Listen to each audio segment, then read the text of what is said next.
2021년 12월 12일 큐티 말씀입니다. 요한계시록 17장 1절로 18절입니다. 또 7대접을 가진 7 천사 중 하나가 와서 내게 말하여 이르되 이리로 오라. 많은 물 위에 앉은 큰 음녀가 받을 심판을 내게 보이리라. 땅의 임금들도 그와 더불어 음행하였고 땅에 사는 자들도 그 음행의 포도주에 취하였다 하고 곧 성령으로 나를 데리고 광야로 가니라. 내가 보니 여자가 붉은 빛 짐승을 탔는데 그 짐승의 몸에 하나님을 모독하는 이름들이 가득하고 7 머리와 10 뿔이 있으며 그 여자는 자줏빛과 붉은 빛 옷을 입고 금과 보석과 진주로 꾸미고 손에 금잔을 가졌는데 가증한 물건과 그의 음행에 더러운 것들이 가득하더라. 그의 이마에 이름이 기록되었으니 비밀이라 큰 바벨론이라 땅의 음녀들과 가증한 것들의 어미라 하였더라. 또 내가 보매 이 여자가 성도들의 피와 예수의 증인들의 피에 취한지라. 내가 그 여자를 보고 놀랍게 여기고 크게 놀랍게 여기니 천사가 이르되 왜 놀랍게 여기느냐? 내가 여자와 그가 탄 7 머리와 10 뿔 가진 짐승의 비밀을 네게 이르리라. 내가 본 짐승은 전에 있었다가 지금은 없으나 장차 무저갱으로부터 올라와 멸망으로 들어갈 자니 땅에 사는 자들로서 창세 이후로 그 이름이 생명책에 기록되지 못한 자들이 이전에 있었다가 지금은 없으나 장차 나올 짐승을 보고 놀랍게 여기리라. 지혜 있는 뜻은 여기 있으니 그 7 머리는 여자가 앉은 7 산이요 또 7 왕이라. 5은 망하였고 하나는 있고 다른 하나는 아직 이르지 아니하였으나 이르면 반드시 잠시 동안 머무르리라. 전에 있었다가 지금 없어진 짐승은 8째 왕이니 7 중에 속한 자라. 그가 멸망으로 들어가리라. 내가 보던 10 뿔은 10 왕이니 아직 나라를 얻지 못하였으나 다만 짐승과 더불어 임금처럼 한동안 권세를 받으리라. 그들이 한 뜻을 가지고 자기의 능력과 권세를 짐승에게 주더라.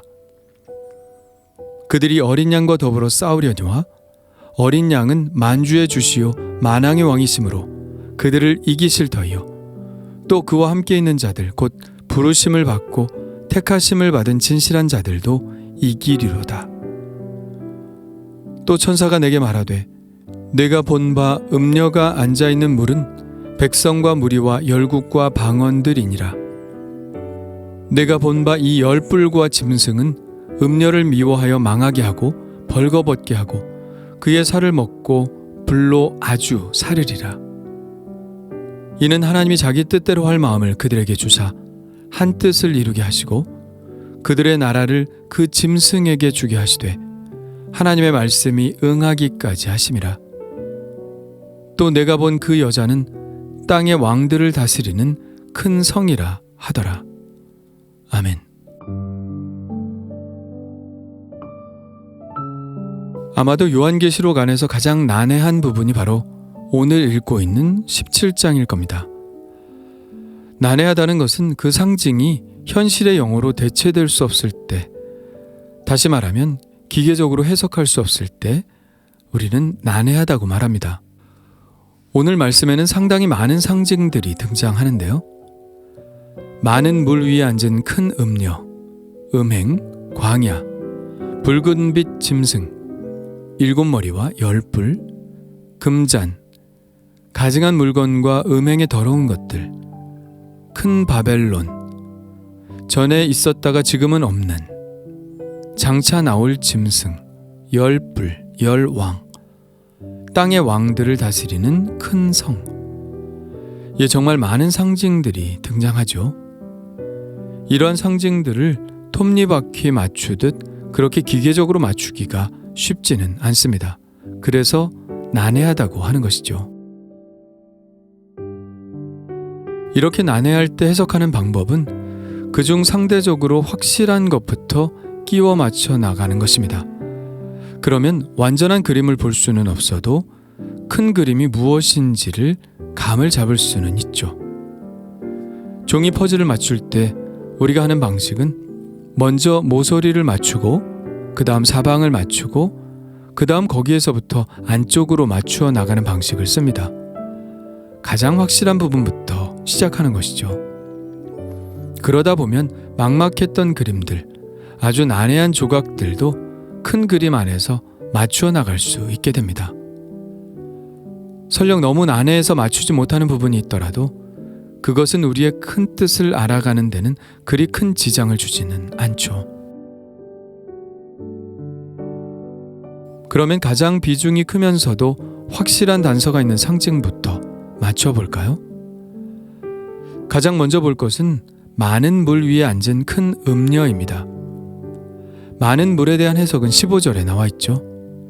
또 천사가 내게 말하되 내가 본 바 음녀가 앉아있는 물은 백성과 무리와 열국과 방언들이니라.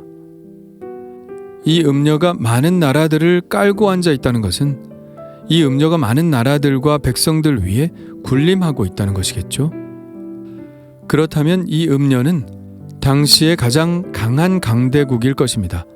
나라들 중에 왕의 나라죠. 이 사실을 뒷받침하는 것은 4절입니다.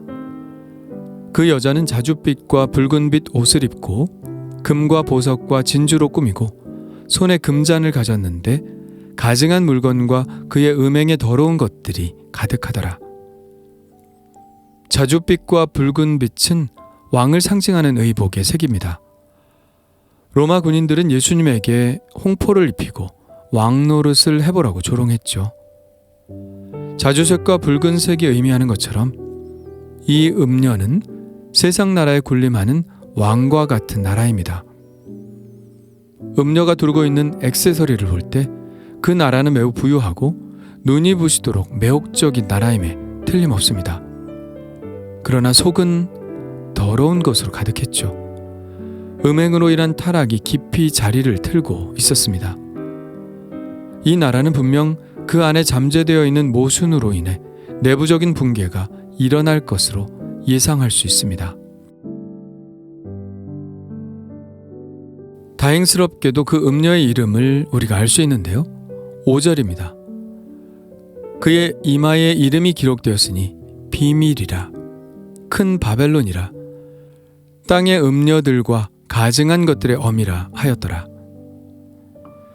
지금까지 보아왔던 추론이 맞는다면 이 음녀는 한 나라를 지칭합니다. 그렇다면 5절의 말씀대로 이 나라는 바벨론을 말하는 것일까요? 바벨론일 리는 없죠. 왜냐하면 바벨론은 페르시아에게 망한 지가 이미 오래되었기 때문입니다. 그러면 어떤 나라일까요? 아마도 이미 아실 텐데요. 바로 로마죠. 그 당시에 가장 강한 강대국, 나라들의 왕. 겉은 화려하나 속은 썩어 문드러지고 있는 바로 그 로마를 말합니다. 그런데 왜 요한은 로마라고 하지 않고 바벨론이라고 말했을까요? 왜냐하면 그 나라의 이름은 비밀이어야 했기 때문입니다. 요한계시록은 철저히 암호화된 문서입니다. 있는 사실 그대로를 드러낸다면 이 책을 쓴 요한뿐 아니라 이 책을 돌려 읽고 있는 수많은 성도들은 매우 큰 위험에 처하게 될 것입니다. 그래서 직접적인 표현은 쓰지 않지만 알만한 사람들은 알 수 있는 매우 비밀한 상징 언어로 쓰게 된 것이죠. 우리가 바벨론을 로마라고 생각할 수 있는 근거는 또 있습니다. 바벨론은 예루살렘 성을 완전히 쑥대밭으로 만든 나라죠. 이건 로마도 마찬가지입니다. 주후 70년 로마의 티투스 장군은 돌 위에 돌 하나 남기지 않고 예루살렘을 완전히 해체해버렸죠. 바벨론은 거룩한 도시를 파괴한 책임을 물어 하나님의 심판을 받았는데요.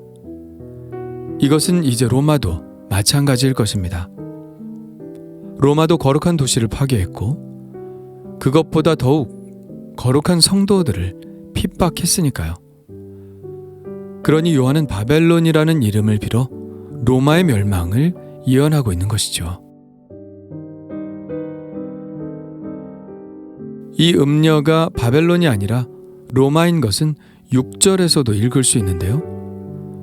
또 내가 보매 이 여자가 성도들의 피와 예수의 증인들의 피에 취한지라. 내가 그 여자를 보고 놀랍게 여기고 크게 놀랍게 여기니. 지금까지 성도들, 즉 예수의 증인들의 피를 흘린 나라는 오직 로마뿐입니다.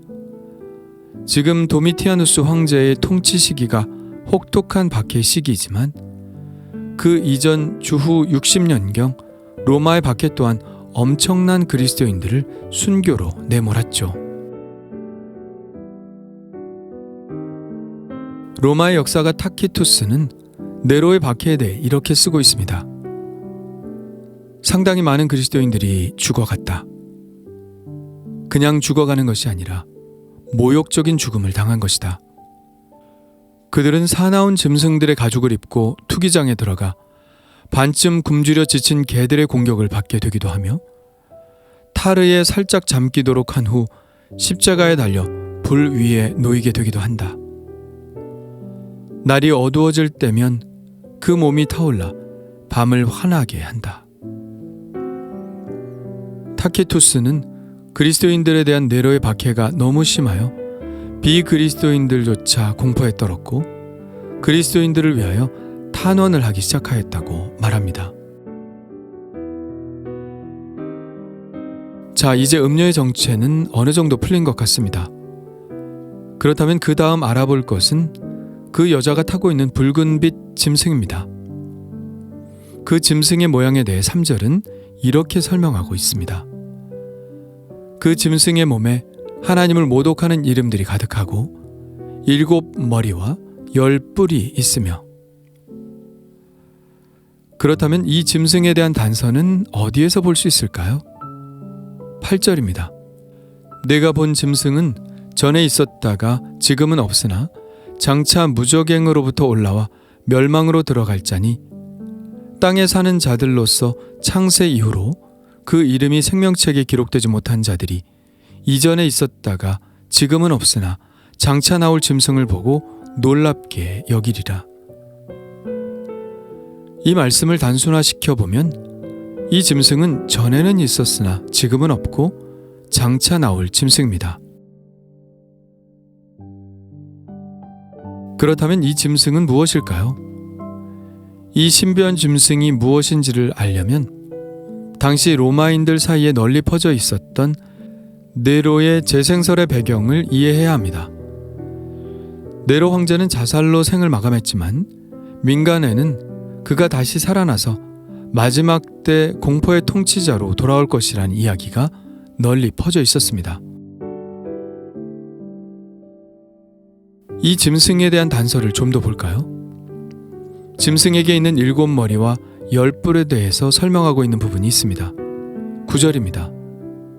지혜 있는 뜻이 여기 있으니 그 7 머리는 여자가 앉은 7 산이요 또 7 왕이라 5은 망하였고 하나는 있고 다른 하나는 아직 이르지 아니하였으나 이르면 반드시 잠시 동안 머무르리라.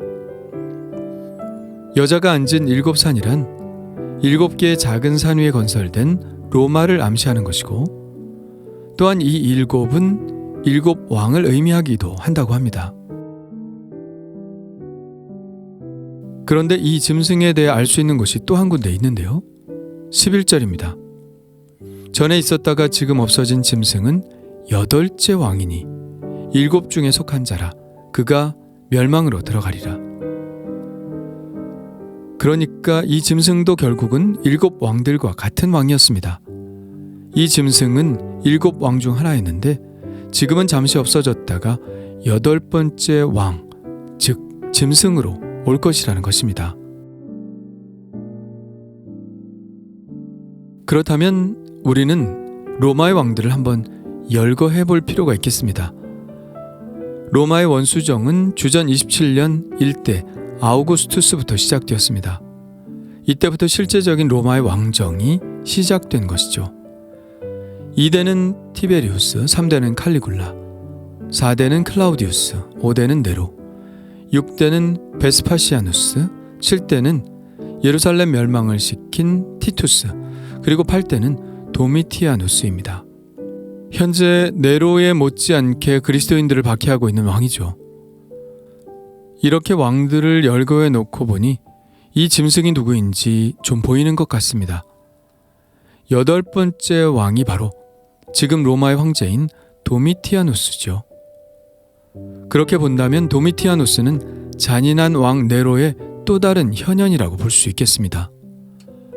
그렇다고 해서 네로가 환생했다는 이야기는 아니고, 영적으로 보자면 도미티아누스는 네로와 다름없는 사탄의 하수인, 즉 적그리스도라는 것이죠. 지금까지 성경에 있는 단서들로 유추를 해보았는데요. 그래도 여전히 남아있는 해석이 있죠. 16절에 보면 열불, 즉 10명의 동맹국들의 왕들은 이 짐승과 연합하여 음녀를 망하게 하고 벌거벗기게 하고 그의 살을 먹고 불로 아주 사려는 일을 합니다. 그래서 그들의 나라가 짐승의 것이 되게 된다는 것입니다. 이것은 로마의 8번째 왕이 자기 나라인 로마를 망하게 한다는 것인데, 이것이 어떻게 가능한 일인가 하는 의문이 남습니다. 그래서 앞서 16장에서 이야기한 것처럼 네로가 파르티아 유목민들의 수장이 되어 로마를 공격할 것이라는 소문에 기대어 해석하기도 합니다. 그러나 이것은 단순히 짐승으로 환생한 네로라고 보면 풀리지 않죠. 이 짐승은 로마의 왕으로 가장한 적그리스도로 보아야 합니다. 음녀가 죽는다는 것은 이제 로마라는 나라가 적그리스도에게 넘어갔다는 것을 말하죠. 사탄의 나라가 된 것입니다. 그래서 자기 뜻대로 그리스도인들을 박해하고 죽이는 일을 자행한 것이죠. 그러나 이것도 한시적입니다. 하나님의 말씀이 응하기까지만입니다. 결국 승리는 교회와 성도들에게 주어질 것입니다. 14절에 이 싸움의 결과에 대해 이렇게 말씀하고 있는데요. 그들이 어린 양과 더불어 싸우려니와 어린 양은 만주의 주시요 만왕의 왕이심으로 그들을 이기실 터이요 또 그와 함께 있는 자들 곧 부르심을 받고 택하심을 받은 진실한 자들도 이기리로다. 그렇습니다. 어린 양 예수님은 그들을 이기실 것입니다. 그리고 성도들도 함께 그 승리를 차지할 것입니다. 그런데 이 이김은 어떻게 나타났나요? 로마의 멸망이 아니라 로마를 통해서 자신의 존재를 드러냈던 사단의 세력이 복음 앞에 굴복하는 것으로 나타났습니다. 결국 로마는 복음을 받아들였고 로마의 국교로 공인하게 되었습니다. 결국 그리스도께서 이기신 것이죠. 로마를 이용해서 그리스도인들을 박해하려 했던 사탄의 세력들은 완전히 패배해 굴복하고 말았습니다. 참 어려운 이야기를 풀어보았는데요. 암호화된 묵시의 말씀들은 당시에 살았던 그리스도인들에게는 다 알아들을 수 있는 상징들이었겠지만 지금의 시대를 살아가고 있는 우리들에게는 100% 명확히 이해하는 것은 쉽지 않습니다. 오히려 100% 이해한다고 하는 사람들은 이단일 경우가 100%죠. 그러나 하나님의 뜻을 이해하는 데는 이미 충분합니다. 아무리 강한 나라라도 하나님과 반대편에 서 있다면 망하는 길을 가게 되고, 아무리 연약해 보여도 끝까지 주님 편에 설 때에 그리스도와 함께 승리의 길을 가게 된다는 것입니다. 그렇다면 나는 강해 보이는 세상의 편에 서 있나요? 아니면 최후의 승리자이신 주님 편에 서 있나요?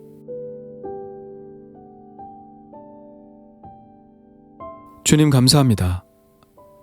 다 알지 못해도 나 알아가리라는 말씀처럼 모든 것을 이해하지는 못해도 주님의 뜻을 알아나가려는 시도를 멈추지 않게 하여 주옵소서. 세상은 강하고 화려한 음료의 유혹에 넘어가지만 우리는 그러지 않게 하여 주옵소서. 오직 진리이신 어린 양 예수님의 편에만 서게 하여 주옵소서. 수많은 박해 속에서도 복음을 지켜낸 믿음의 선조들처럼 저도 제가 있는 자리에서 주님에 대한 믿음을 꼭 지켜나가게 하여 주옵소서. 승리하신 예수 그리스도의 이름으로 기도합니다. 아멘.